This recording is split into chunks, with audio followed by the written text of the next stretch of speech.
Hello students, Nikita here. Please like, share and subscribe my channel and don't forget to hit the bell icon to get the notifications of my upcoming videos. So students, आज हम करेंगे numerical जो कि coulomb law पर based होंगे।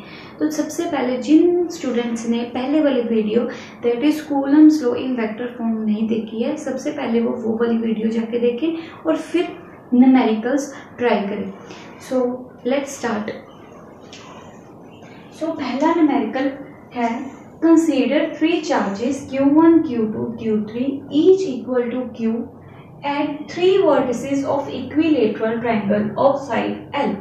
What is the force on charge q placed at centroid of triangle? तो students हमारे पास तीन चार्ज हैं, suppose q1, q2, q3। Clear? तो ये सारे इक्विलेटरल ट्रायंगल के वर्टिसेस पर प्लेस्ड हैं।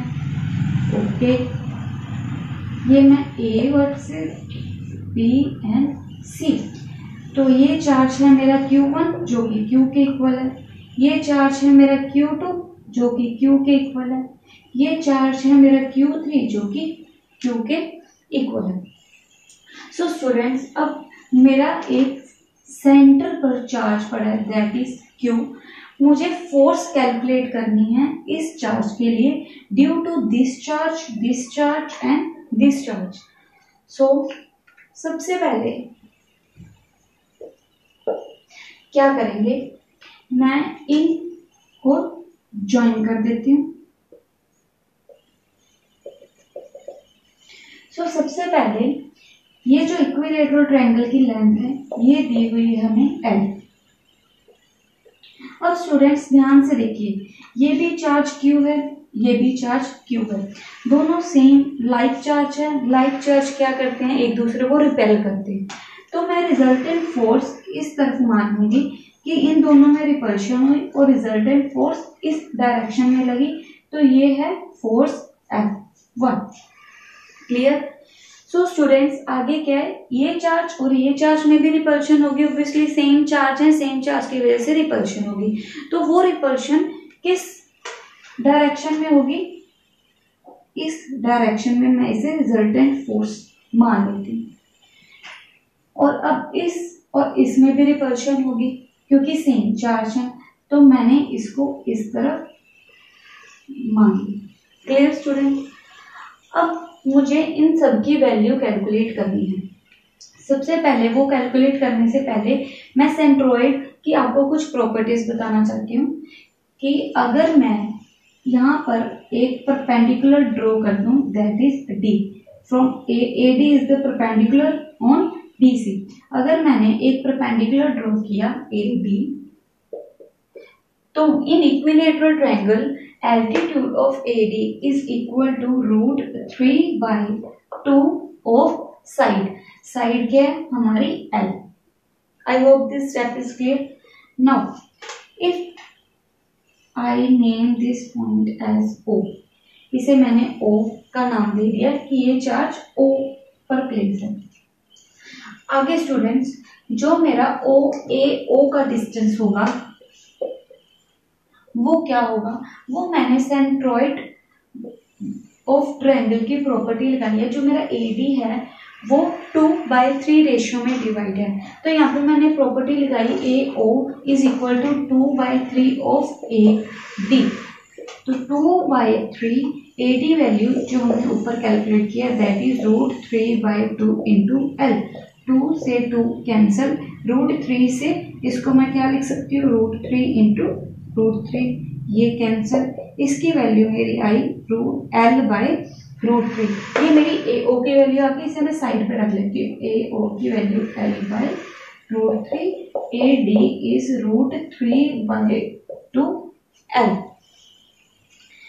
नाउ अब मुझे कैलकुलेट करनी है फोर्स। अब देखते हैं।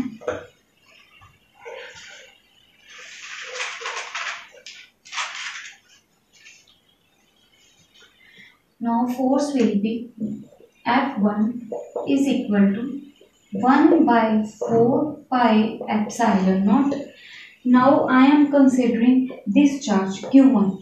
Now I am calculating force between this and this charge. 1 by 4 pi epsilon naught Q charge between Q charge and this Q charge. So distance as we know, these distance will be equal. AO is equal to OB is equal to OC. That will be equal to L by root 3. So 1 by 4 pi epsilon naught, that is electrostatic force constant. Q is the charge. Q is also charge, and the distance between them is L by root 3 square. 1 by 4 pi epsilon naught Q upon L square. Root 3 square will be only 3. I hope this step is clear. Now I will calculate F2. Yes, that will also equal to 1 by 4 pi epsilon naught Q upon distance between them is L square by 3. So this is the magnitude, this is also magnitude. Now F3 will be 1 by 4 pi epsilon naught Q by L square by 3. So this is equation number 3. So F1 equal to F2 is equal to F3 is equal to F6. Clear? Now students, I have to calculate the resultant force. This is the force in this direction. This is the force in this direction. Now I have to calculate the resultant force. So resultant force is equal to root of F1 square plus F2 square plus 2 F1 F2 cos theta, where theta is the angle between F1 and F2. So F1 will be equal to F, F2 will be equal to F plus 2F into F cos theta is the angle between both of them, then cos 120. Now solve this equation. We will get F square plus F square 2F square plus 2F square cos 120 degree. Cos 120 to minus 1 by 2. Therefore, my value will be 2F square plus 2F square into minus 1 by 2. 2 and 2 will be cancelled. That will be 2F square minus F square. Here we will get F square. That is F. Therefore, the resultant value also equal to F. Therefore, here is F1, here is F2. तो हमने resultant vector calculate कर लिया जिसकी value क्या है F के ही equal है. Okay students, तो अब रिजल्टेंट वेक्टर मुझे कैसे कहाँ से कैलकुलेट करना है फॉर F3. नाउ हमें स्टूडेंट्स पता है ये भी F है, इसकी वैल्यू भी F है. तो मैग्नीट्यूड में तो ये इक्वल ही हैं और डायरेक्शन में भी ये क्या है, ऑपोजिट है. तो हमें पता है ड्यू टू मैग्नीट्यूड इक्वल होने की वजह से और डायरेक्शन ऑपोजिट होने की वजह से इन दोनों में क्या आ जाएगा, ये दोनों कैंसिल हो जाएंगे. तो हमें जो रिजल्टेंट फोर्स होगी वो क्या मिलेगी, 0. क्यू पे 0 फोर्स लग रही है due to charge Q1, Q2 and Q3. Okay students, now our second numerical is consider 3 charges Q1, Q and minus Q is placed at 3 vertices of equilateral triangle of side L. What is the force on each charge? Now इन दोनों जो मैंने पिछला numerical कराया और इस numerical में सिर्फ difference ये है, उसमें जो तीनों charges थे वो Q and Q थे. इसमें हमारे पास Q and minus Q है. तो एक मेरे पास चार्ज है माइनस Q और बाकी दोनों मेरे पास चार्ज हैं +3। ये भी इक्विलेटरल ट्रायंगल के वर्टिसेस पर प्लेस्ड हैं। इनमें जो डिस्टेंस है वो है L। डियर स्टूडेंट, अब मुझे हर एक चार्ज पर फोर्स कैलकुलेट करनी है। तो इसके लिए मैं क्या करूंगी, सबसे पहले मुझे ये बताइए, ये चार्ज है +Q। अब इस चार्ज पर इस चार्ज की वजह से भी फोर्स लगेगी, इस चार्ज की वजह से भी फोर्स लगेगी। तो ये है प्लस चार्ज, ये है plus charge. They both are like charges, so due to like charges they will feel attractive force, sorry repulsive force. तो ये वाला जो मेरा फोर्स है इस तरफ लगेगी, ये है मेरा Q1, ये है मेरा Q2 और ये है मेरा Q3। So force on one due to two वो क्या होगी, रिपल्सिव फोर्स, क्योंकि दोनों चार्जेस क्या है, सेम चार्ज है, तो जिसकी वजह से उनमें रिपल्सिव फोर्स होगी। तो ये हो गया मेरा F12। अब इस चार्ज पर इस चार्ज की वजह से भी कुछ ना कुछ फोर्स लगेगी। Now force on one due to 3। अब ये है नेगेटिव, ये है पॉजिटिव, अनलाइक चार्ज है। तो अनलाइक चार्ज में क्या होती है, अट्रैक्टिव फोर्स। तो ये चार्ज किस तरफ जाएगा, उस तरफ जाने की कोशिश करेगा। क्लियर? सो स्टूडेंट्स, अब ये वाला चार्ज, इस चार्ज पर इस चार्ज की वजह से भी सेम रिपल्सिव फोर्स होगी, तो ये जाएगा इस तरफ, फोर्स ऑन 2 ड्यू टू 1। अब जो ये चार्ज है इस चार्ज पर इस चार्ज की वजह से कौन सी फोर्स लगेगी, ये दोनों क्या है, अनलाइक चार्ज, अट्रैक्टिव फोर्स। तो ये चार्ज आएगा उस तरफ, force on 2 due to 3। Clear? So equilateral triangle मेरे को पता है एंगल कितने का होगा, 60 डिग्री का होगा। नाउ स्टूडेंट्स, अब मैं इस चार्ज पर इफेक्ट देखूंगी due to this charge and this charge. इस चार्ज पर इस चार्ज की वजह से अट्रैक्टिव फोर्स, तो ये जाएगा इस तरफ, फोर्स ऑन 3 ड्यू टू 1। अब इस तरफ भी अट्रैक्टिव फोर्स लगेगी क्योंकि दोनों क्या है, अनलाइक चार्ज है। तो F on force on 3 due to 2। Clear student? अब मुझे F12, F13, F23, F31, F32 इन सभी की वैल्यू कैलकुलेट करनी है। सो सबसे पहले F12 is equal to F13। ये दोनों का जो मैग्नीट्यूड है वो क्या रहेगा, सेम रहेगा, बस डायरेक्शन में इन दोनों का जो मैग्नीट्यूड होगा वो सेम होगा, बस डायरेक्शन इनकी ऑपोजिट है। तो F12 will be equal to F13. I am considering here only magnitude. Therefore, value is 1 by 4 pi epsilon naught. This is Q and this is Q. So, I am considering here magnitude. Therefore, I am neglecting negative sign. Upon. Now, distance. What is distance between them? That is L square.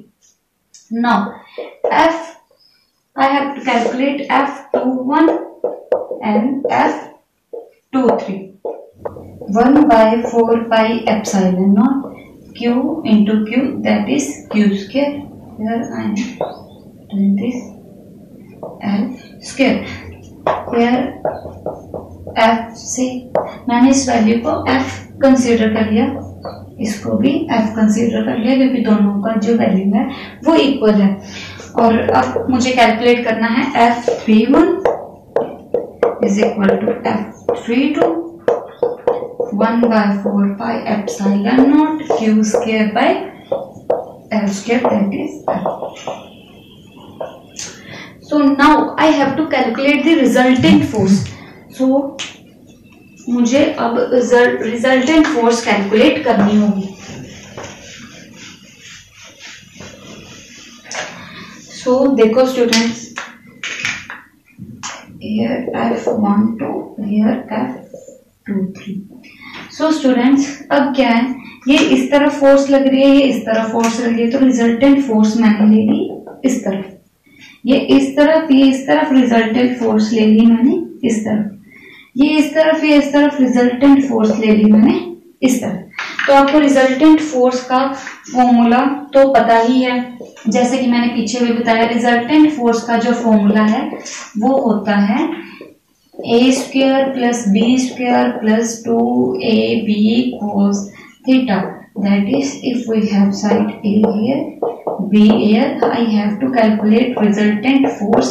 Then a square b square, where a cos theta is the angle between A and B. Okay, angle between A and B. Therefore, now apply this formula. We will get now value of F12 is F, अभी मैंने calculate किया, F23 की value मैंने अभी calculate किया, तो मेरे पास resultant force की वैल्यू आ जाएगी F12 square plus F23 square plus 2F12 F23 cos theta, where theta is angle between both forces. Therefore, F12 is F, F23 F2 F square cos, angle between both forces are cos 120 degree. So here 2F square plus 2F square into cos 120 value is minus 1 by 2. I will get here F. Clear students? Now I will get F2 value here same by putting all the values. F सारा कुछ same ही consider करना है. Here F21 square plus F23 square, तो सब जब हम सब values में पुट करेंगे तो मेरे को F2 के लिए भी सेम वैल्यू मिलेगी. F21 square plus F23 square plus 2F1 F23 cos 120 degree. So same ये सिचुएशन बन जाएगी. इसके लिए मेरे को वैल्यू भी क्या मिलेगी, F. अब मुझे वैल्यू कैलकुलेट करनी है F3 के लिए. F3 के लिए, इसके लिए रिजल्टेंट फोर्स क्या होगी, F31 square that is F square, F32 square that is F square plus 2F square cos. Now angle between both forces here are 60 degree. इन दोनों में यही फर्क है, इसमें जो एंगल होगा बोथ फोर्सेस में दैट इज 120, यहाँ पर भी 120. इन दो फोर्सेस के बीच का angle cos 60 degree. 2F square plus 2F square again cos 60 degree, that is I will get here 1 by 2. So I will get that is 3F square root 3F is the F3 vector. So I get F1 vector is F, F2 vector भी मेरे पास F आया और F3 vector यहाँ पे मेरे पास root 3F आया. सो I hope ये numerical clear होगा. सिंपल है पीछे, और इस न्यूमेरिकल में डिफरेंस यही है कि पीछे मेरे पास सारे चार्जेस क्यू क्यू क्यू थे और मुझे सेंटर पर फोर्स कैलकुलेट करनी थी. इसमें एक बस माइनस क्यू उन्होंने प्लेस कर दिया. ड्यू टू दैट चार्ज मेरे को यहाँ पे पता लगा कि पॉजिटिव और नेगेटिव में अट्रैक्शन होगी. यहाँ पर भी पॉजिटिव नेगेटिव में attraction. So this is the first numerical of NCERT exercise. That is, what is the force between two small charged sphere having charge 2 into 10 raised to power -7 coulomb, 3 into 10 raised to power -7 coulomb placed at 30 centimeter apart in air. अब मुझे force calculate करनी है. दो charge placed हैं, distance है उनके बीच में 30 centimetre. तो यहाँ पे अपन डायग्राम बना लेते हैं. मेरे पास दो चार्ज हैं Q1 Q2. Q1 उन्होंने मेरे को दिया 2 into 10 raised to power -7 coulomb, Q2 3 into 10 raised to power -7 coulomb. ये दोनों 30 सेंटीमीटर के डिस्टेंस पर पड़े हैं. तो मुझे फोर्स कैलकुलेट करनी है. सो इजी क्वेश्चन है, सिंपल. अपने को फोर्स का, कूलम फोर्स का फॉर्मूला लगाना है. F is equal to 1 by 4 pi epsilon naught Q1 Q2 by R square. Here value of 1/4 is 9 into 10 raised to 9 into Q1 charge is 2 into 10 raised to -7. Q2 charge is 3 into 10 raised to -7 coulomb upon distance. So the distance is 30 centimeter. First I have to convert it into meters. That is 0.3 meter. So ये आ जाएगा 0.3 square. Now 9 into 2 into 3 upon 0.3 10 raised to 9 minus 14. इसके जो squaring है वो मैं कर देती हूँ 9 into 10 raised to -2. So 9 cancel 10 minus 3 Newton. That's it. This is the answer. I hope ये वाला तो इजी था, ये आपको क्लियर होगा। ये है क्वेश्चन नंबर 6 बुक में। That is 4 charges QA, QB, QC and QD are located at the corner of squares. मेरे पास 4 चार्ज हैं QA, QB, QC and QD। QA की वैल्यू है 2 माइक्रोकूलम, B की वैल्यू है 5 माइक्रोकूलम, QC की value है 2 माइक्रोकूलम एंड QD की वैल्यू है -5 microcoulomb. Are located at the corner of squares A, B, C, D। ये A, B, C, D और साइड 10 सेंटीमीटर और ये साइड है 10 centimetre. What is the force on charge of 1 microcoulomb is placed at the center? अब centre में एक charge place किया गया है, that is 1 microcoulomb। तो मैं इन सभी को क्या कर देती हूँ, ज्वाइन कर देती हूँ। तो मुझे इस चार्ज पर फोर्स कैलकुलेट करनी है due to this this this and this charge. तो सबसे पहले स्टूडेंट हम प्रॉपर्टी यूज करेंगे स्क्वायर की। स्क्वायर क्या है, जिसकी obviously AB is equal to BC is equal to CD is equal to D है वो। तो AB BC की वैल्यू क्या है हमारे पास यहाँ पे 10 सेंटीमीटर विच इज गिवन। आगे स्टूडेंट्स मेरे पास diagonal AC is equal to BD है और इसकी वैल्यू कितनी होगी, अगर ये भी 10 है ये भी 10 है, by using Pythagoras theorem this will be 10√2 centimeter, 10√2 centimeter।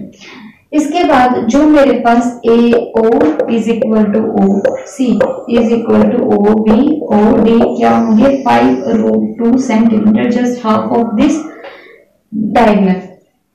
आगे स्टूडेंट अब मुझे इनमें देखना है कि फोर्स कहां पर लगेगी। तो ये भी मेरे पास पॉजिटिव चार्ज है, ये भी पॉजिटिव चार्ज है, ठीक है स्टूडेंट। अब वैल्यूज तो सारे इक्वल हैं, ये भी और ये भी। इट मींस फोर्स का जो मैग्नीट्यूड होगा वो क्या होगा, इक्वल होगा। बट ये पॉजिटिव चार्ज है, ये पॉजिटिव चार्ज है, तो पॉजिटिव पॉजिटिव एक दूसरे को रिपेल करेंगे।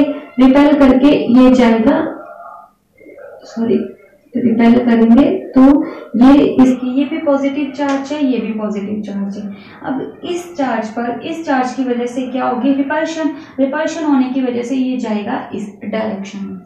अब ये भी पॉजिटिव चार्ज है, ये भी पॉजिटिव चार्ज है, दोनों पॉजिटिव चार्ज होने की वजह से ये किस डायरेक्शन में जाएगा, इसमें क्या होगी रिपल्शन। रिपल्शन की वजह से ये जाएगा इस तरफ, ठीक है। तो ये दोनों आपस में क्या है, इक्वल एंड ऑपोजिट है, तो ये एक दूसरे के इफेक्ट को क्या कर देंगे, कैंसिल।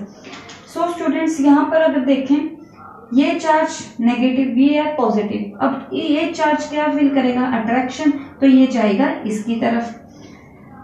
अब ये चार्ज इस चार्ज की वजह से क्या फील करेगा, ये क्या है यहाँ पर मेरे पास -5 माइक्रोकूलम, ये क्या फील करेगा, अट्रैक्शन फील करेगा, तो ये जाएगा उस तरफ। तो ये भी इन दोनों का जो मैग्नीट्यूड है सेम है, डायरेक्शन ऑपोजिट है, जिसकी वजह से ये दोनों एक दूसरे के इफेक्ट को क्या कर देंगे, कैंसिल। सो मेरे पास the net force on charge O due to 4 charges will be equal to 0. सो ये थे हमारे न्यूमेरिकल जो कि कूलम लॉ पर बेस थे। कि जिन स्टूडेंट्स को कोई भी क्वेश्चन में डाउट हो वो कमेंट करके कोई भी न्यूमेरिकल पूछ सकते हैं। और स्टूडेंट, मैंने लास्ट वीडियो लेक्चर में आपको एक पजल दी थी जिनके विनर्स हमारे स्क्रीन पर हैं, और आज की जो पजल है वो आपको मेरी स्क्रीन पर शो हो रही है। तो जो इसके विनर्स होंगे, जो फर्स्ट कमेंट करेंगे सही, उसका नाम हम नेक्स्ट वीडियो लेक्चर में अनाउंस करेंगे। Thank you.